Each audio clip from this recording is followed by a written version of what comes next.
ప్రాచీన భారతదేశంలో దట్టమైన అరణ్యంలో ఒక ముని ఆశ్రమం ఉండేది. ఆ ముని పేరు వశిష్ఠ. ధ్యాన సాధన, ధర్మపాలనలో నిష్ఠాతుడైన వశిష్ఠ మునికి యోగశక్తి కలిగి ఉండేది. ఆయన ఆశ్రమం దైవిక శక్తులతో నిండిపోయి ఉండేది. ఒకరోజు ఒక యువరాజు విక్రమ్ అక్కడ విశ్రాంతి తీసుకోవడానికి ఆగుతాడు. అప్పుడే ఆశ్రమంలో అన్విత అనే అందమైన యువతి కనిపిస్తుంది.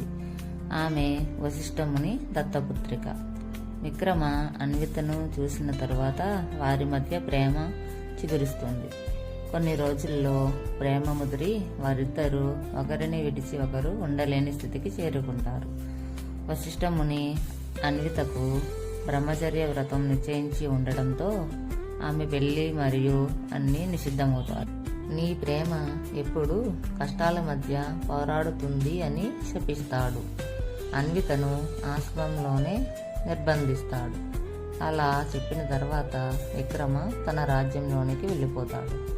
కొన్ని రోజుల తర్వాత విక్రమ తండ్రి చనిపోయి విక్రమ పటిష్ట రాజుగా ఎదుగుతాడు. కానీ అంతరంగంలో ప్రేమగా బాధగా అన్విత జ్ఞాపకాలే. ఒకరోజు ఒక బలమైన అసురుడు అరణ్యంలో మునులపై దాడి చేస్తాడు. వశిష్ఠ మునితో సహా అన్వితను కూడా బంధిస్తాడు. ఈ విషయం తెలుసుకున్న విక్రమ తన సేనతో వెళ్లి అసురుని సంహరిస్తాడు. తన ధైర్యం త్యాగం చూసి వశిష్ఠ ముని మనస్సు మారుతుంది.